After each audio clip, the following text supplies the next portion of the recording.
Hyderabad India की चौथी सबसे बड़ी सिटी है, लगभग 1 करोड़ पॉपुलेशन के साथ। आज ये देश के सबसे तेज ग्रो करने वाले शहरों में से एक है। इसमें फार्मास्यूटिकल और आईटी सेक्टर्स ने बड़ा रोल निभाया है। 2020-21 में हैदराबाद के आईटी एक्सपोर्ट्स थे 1,45,000 करोड़ रुपए, जो कि इंडिया में दूसरे नंबर पर है बैंगलोर के बाद।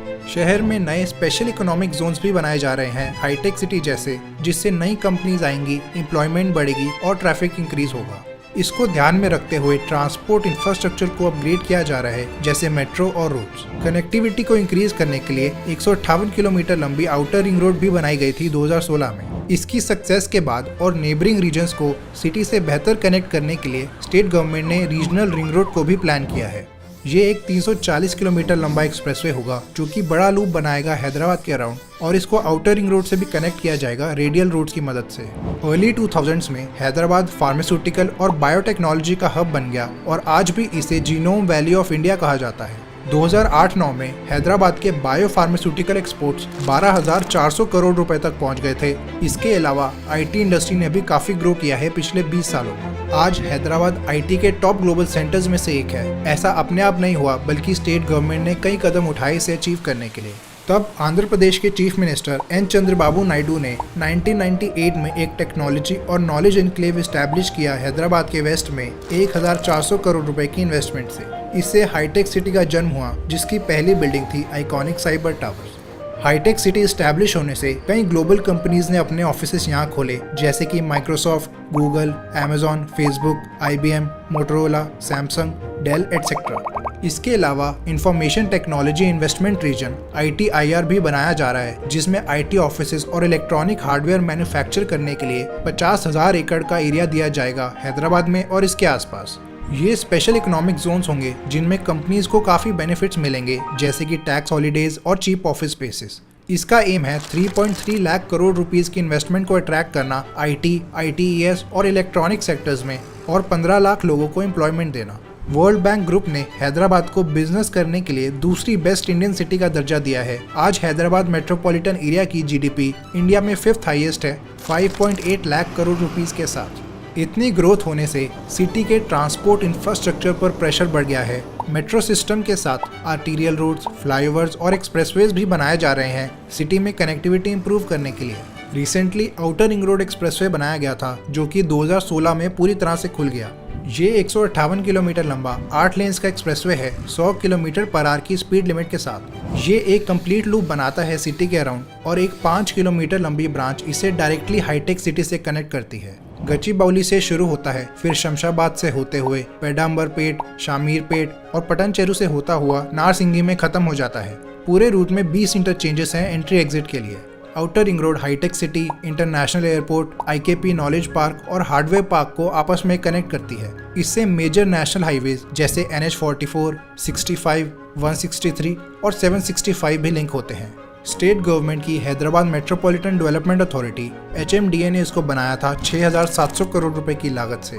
फ्यूचर ग्रोथ को ध्यान में रखते हुए और नई टाउनशिप्स के बनने की वजह से इसे बनाया गया। इसके दोनों साइड 2 लेन्स की सर्विस रोड्स बनाई गई हैं लोकल ट्रैफिक के लिए।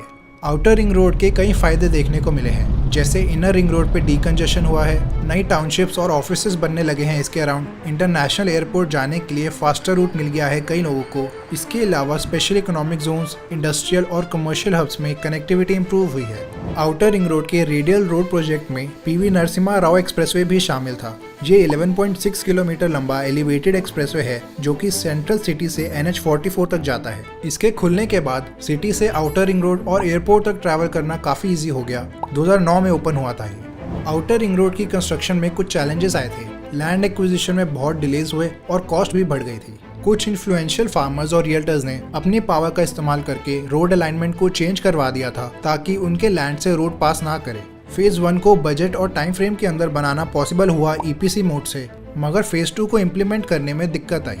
ये फेज ज्यादा कॉम्प्लेक्स था और प्लानिंग में भी प्रॉब्लम्स थी, जिससे फाइनेंसिंग और कंस्ट्रक्शन में डिलेज देखने को मिले। इसको भी PPP मॉडल से बनाया गया। PPP मॉडल होता है पब्लिक प्राइवेट पार्टनरशिप, यानी कोई गवर्नमेंट एजेंसी प्राइवेट कंपनी या कॉन्ट्रैक्टर को हायर करती है इंफ्रास्ट्रक्चर प्रोजेक्ट बनाने के लिए। PPP भी कई टाइप्स के होते हैं, जैसे कि build operate transfer, build own operate transfer, engineering procurement construction etcetera.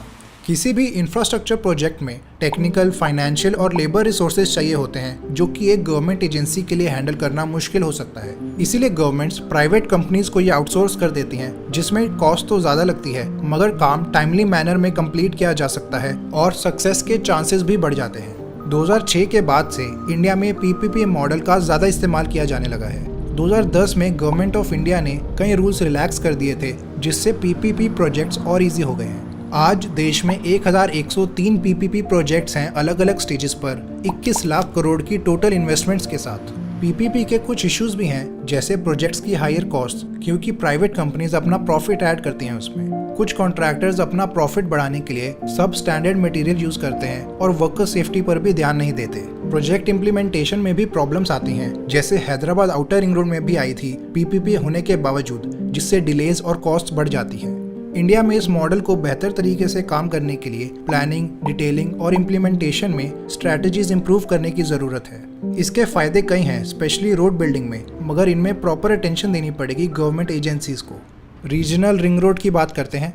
ये एक 340 किलोमीटर लंबा प्रोपोज्ड ग्रीनफील्ड एक्सप्रेसवे है, जो कि 4 से 6 लेन्स का होगा। इसको NHAI बनवा रही है लगभग 16,000 करोड़ रुपए की लागत से। रीजनल रिंग रोड एक पूरा लूप बनाएगा हैदराबाद के अराउंड 40 से 50 किलोमीटर बाहर। इसका रूट शुरू होगा हैदराबाद के ईस्ट में चाउटुप्पल से, आगे नागिला से होते हुए जाएगा